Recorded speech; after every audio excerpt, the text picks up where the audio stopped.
Olá, alunos! Na aula de hoje nós vamos continuar falando sobre o livro Depois daquela viagem.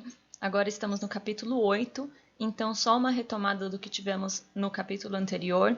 A Valéria foi ao médico novamente porque ela precisava fazer os exames dela de rotina e o médico mostrou para ela panfletos de pessoas que aprenderam a viver com a AIDS e isso chocou-a muito porque para ela AIDS era sinônimo de morte, então se deparar com alguém que tinha conseguido viver e ter uma família era uma novidade. Então, isso está na mente dela, perceber que talvez os preconceitos que ela tem e que eram muito decorrentes do que as pessoas do Brasil falavam, talvez não fossem exatamente a realidade que ela tinha que viver. E como vocês devem se lembrar, a Valéria tinha ido aos Estados Unidos estudar idioma. Então, ela já tinha passado um tempo lá, num quarto individual, num dormitório específico, mas ela queria a experiência de dividir um quarto, de conhecer pessoas, de ter essa experiência, né? Porque parte da experiência do intercâmbio não é só o lugar e o estudo, mas as pessoas com quem você convive. Então, ela procura um outro dormitório para ficar. E ela não fica muito tempo nesse outro porque ela não gosta do colega de quarto, né? Na verdade, eles tinham que preencher uma ficha e caso alguém deseje fazer intercâmbio um dia, essa é a rotina, né? Você preenche uma ficha com coisas que você aceita, coisas que você não aceita de jeito nenhum e eles tentam achar alguém com gostos parecidos que te permitam conviver com essa pessoa sem conflitos. Mas parece que ignoraram tudo que ela colocou na ficha, não estava dando certo. Aí ela vai lá, arma um barraco, fala que não tem como isso acontecer, que estava fazendo o trabalho errado, e aí eles acabam remanejando ela e ela vai dividir o quarto com uma menina negra e lembra de conselhos racistas e percebe outro tipo de preconceito. Por quê? Ela fala que antes de ir para lá, as pessoas falaram: olha, quando você for para os Estados Unidos, fique atenta porque lá o preconceito é dos dois lados, dos brancos contra os negros e dos negros contra os brancos. E ela fica pensando: nossa, mas que conselho idiota, né? Por que as pessoas se preocupam com cor de pele? É uma coisa tão boba para se preocupar.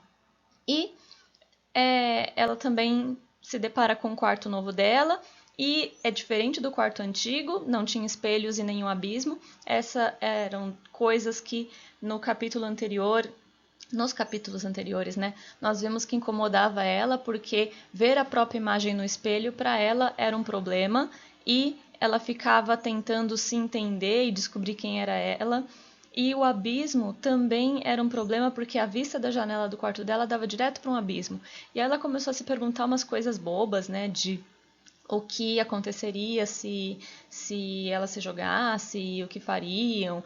Então, assim, ela saiu daquele quarto porque deixava ela incomodada e nesse novo quarto não tem essas coisas. Então já é uma vantagem em relação ao anterior. E a colega de quarto dela é a Aurica, que é uma jamaicana que ela define como humilde, forte e simpática, né? Essa menina já causa uma boa impressão logo do começo, porque ela já começa a conversa e falando de coisas bem diferentes e música, e isso deixa a Valéria muito feliz, porque ela estava com receio de conhecer alguém que não fosse tão legal, mas a Aurica parece bastante legal. E aí ela fica se perguntando: será que eu devo ser sincera sobre a AIDS? Porque a Aurica tá parecendo uma pessoa tão sincera, né? Ela tá se abrindo tanto e eu vou conviver com ela todos os dias. Imagina, nós vamos dividir um quarto. Se ela não souber e de repente descobrir no futuro, ela pode achar que eu menti esse tempo todo e se sente traída e se sente ameaçada. E ela é uma pessoa que entende de preconceitos, né? Porque a Aurica, sendo negra, viveu preconceitos que eram impossíveis de se evitar, porque visualmente as pessoas já aplicavam preconceito nela, ao contrário da Valéria, que ninguém sabia que ela estava doente. Então a Valéria fica se perguntando: a Aurica seria a pessoa que entenderia bem o que é sofrer preconceito? Ela provavelmente entenderia. Então eu devo ser sincera?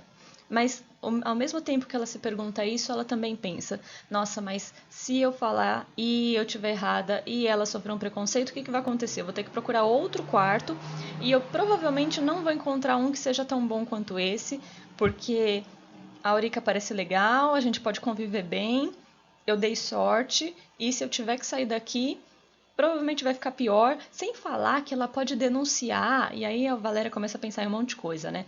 Se a Eurica falar para todo mundo, eu não vou conseguir mais dividir um quarto com ninguém aqui, não vou conseguir mais ficar aqui, eu vou ter que ir embora. Então, ela acaba decidindo não falar nada. Então, transformando esses tópicos em textos, a Valéria muda-se para outro dormitório após preencher um formulário para encontrar alguém compatível. Como não tinha funcionado, ela troca mais uma vez de quarto. O novo tem uma boa vista, sem abismos e espelhos que a forçam a se enfrentar, e é dividido com uma moça jamaicana, Aurica. Ela acaba se lembrando de conselhos sobre preconceito nos Estados Unidos e percebe que essa conversa sempre era falsa e tola. Quanto mais ela conhece sobre a Aurica, mais reflete sobre questões de racismo. A Aurica é muito simpática, humilde, mas forte, e apresenta um pouco sobre a própria cultura. Ao fim da conversa, Valéria se pergunta se deveria contar sobre a AIDS, mas acaba decidindo não falar nada. Tem uma parte desse capítulo que eu gostaria de ler com vocês, então abram um livro de vocês na página 122 e 123, o finzinho da 122, a Aurica pergunta para Valéria sobre se o Brasil é um país racista, como é nos Estados Unidos. E aí a Valéria se pergunta, né, racista? Pensei um pouco. Não queria responder qualquer coisa. Racista, racista.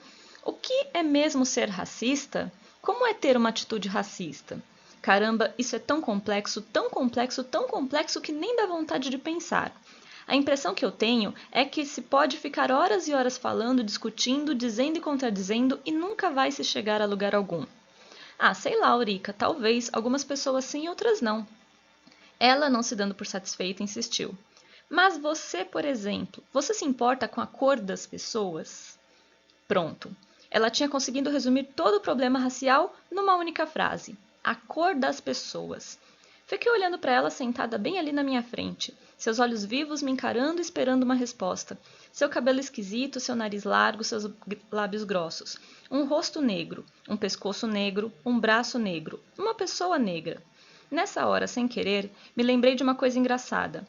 Uma dessas coisas que ficam nos anos vagando esquecidas pela cabeça da gente, até que um dia, sem mais nem menos, aflora. Ainda na escola, no primeiro colegial, com a turma de sempre, nossa amiga, Dé, ruiva, tendo seus ataques de raiva. Por que eu tinha que ser ruiva? Me fala, por quê? Por quê? Eu odeio ser ruiva. Eu odeio esse cabelo alaranjado, esses cílios amarelos, esses olhos esverdeados e essa pele branca transparente.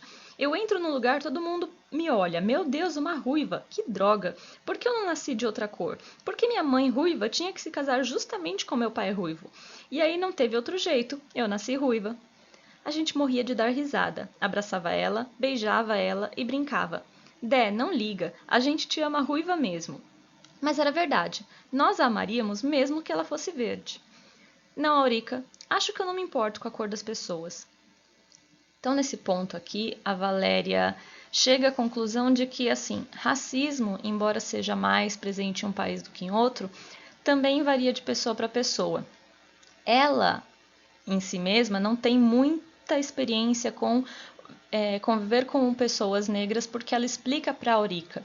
Ela estudou sempre em uma escola particular e nosso país é dividido de forma socioeconômica, de forma que é mais raro você encontrar pessoas negras em escolas particulares, porque vem aí de um racismo institucional, de anos e anos de escravidão, e isso é verdade, né? Nas escolas particulares você vê um número de pessoas negras muito reduzido. Então a Valéria não tinha estudado com pessoas negras.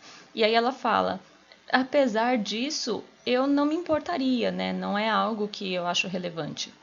Porque, como disse a própria Aurica, é só a cor das pessoas. O que importa a cor das pessoas, né? Nada. Então, essa é uma conversa interessante que as duas têm. E aí, pouco tempo depois, ela resolve sair com Oliver, que é um cara super alto astral, um dos outros intercambistas, que ela gostava de passar o tempo com ele. E aí eles saem e quando eles chegam no lugar para serem servidos, nota-se que o Oliver está bastante estressado. Ele se estressa com várias coisas diferentes.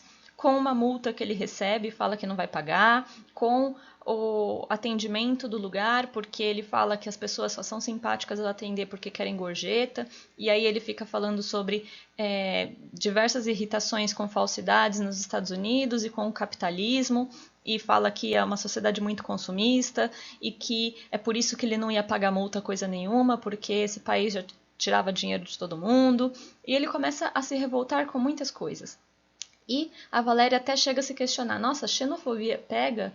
O que é xenofobia, né? É o preconceito contra o estrangeiro. Então, no caso, eles ali que não são americanos se revoltando e sentindo qualquer coisa de animosidade com as pessoas que são dos Estados Unidos, encontrando defeito em tudo.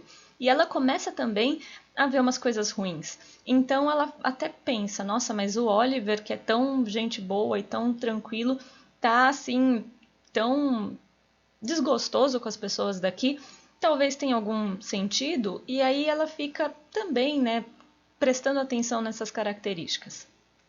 Só que tem uma outra coisa sobre o Oliver que a pega muito de surpresa, porque quando eles voltam, eles se deparam com alguém que tem uma deficiência física e que para Valéria não tinha nada demais, só que o Oliver aponta aquilo com uma pena, falando: nossa, deve ser muito horrível viver assim. E aí ela começa a pensar: uau, mas assim, ele tá vivendo normalmente a vida dele, e se o Oliver soubesse que eu tenho AIDS, ele também ficaria assim, desse jeito comigo, pensando: nossa, que horrível que é viver sua vida. E inclusive o Oliver cita essa questão da AIDS. E eu vou ler para vocês um trecho em que a Valéria se depara com essa realidade, que é na página 131 do livro. Acompanhem também, que é assim. Página 131 fala: nossa, não sei como essas pessoas conseguem continuar vivendo. Isso é uma fala do Oliver, né? Imagine como deve ser difícil ter uma deficiência como essa, ficar paraplégico, perder um braço ou então uma dessas doenças sem cura, como alguns tipos de câncer, AIDS. Já imaginou? Já imaginou você ter que passar a sua vida sabendo que vai ficar doente, vai morrer daquilo e não pode fazer nada? Meu Deus, olha, eu admiro essas pessoas porque se fosse comigo eu não aguentaria. Dava logo um tiro na cabeça. E aí é uma fala muito pesada, né? Porque é uma fala de quem está desistindo das coisas só por já conhecer o futuro. E isso choca muito a Valéria e na continuação ela fala não, né? Ela como narradora fala: me surpreendi com aquilo. Logo Oliver, que era uma das pessoas mais bem-humoradas que eu conhecia, que estava sempre alegre para cima, achando graça em tudo e fazendo todo mundo rir, eu nunca o tinha visto daquele jeito. Mas mais surpreendente ainda foi o que eu disse. Que é isso, Oliver? Nessa vida a gente se acostuma com tudo. E aí ela continua, na página 132. Eu disse isso?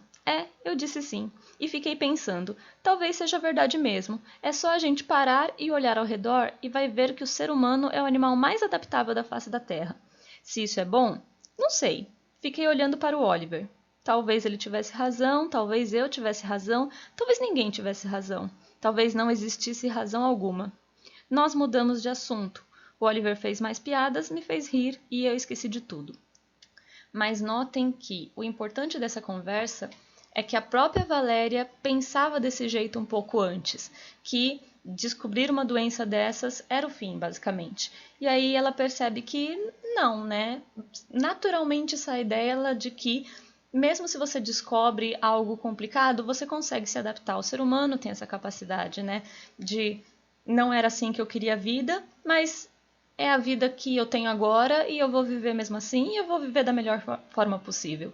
Então, isso é um grande crescimento para ela, lidar com a realidade do jeito que ela é da melhor forma possível. E isso vai ser importante para as próximas decisões dela, né?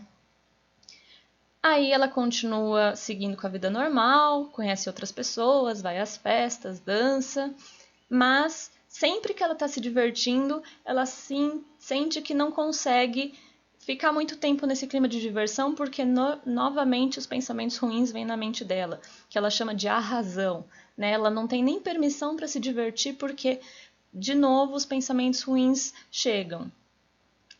E aí ela pensa na experiência que é subir no Empire State of Building, que é um prédio muito alto, né? Muito, muito, muito alto, e que se você olha lá de cima, todas as pessoas são muito, muito pequenas.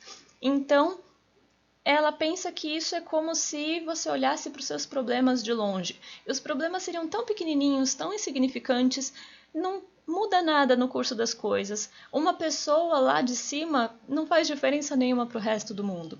Então ela pensa que os problemas dela também são insignificantes e que ela é insignificante, que cada pessoa individualmente é insignificante no grande esquema das coisas.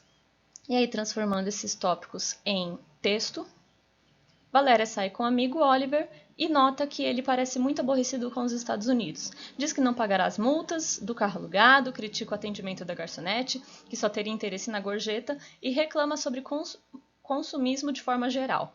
Ela acaba se perguntando se aquilo era xenofobia e se ela estava sentindo um pouco também. Um outro comentário de Oliver, no entanto, a pega de surpresa, de que ele não sabia como pessoas com deficiência ou com alguma doença incurável seguiam com suas vidas. Ela responde que, nessa vida, a gente se acostuma com tudo e fica refletindo sobre isso.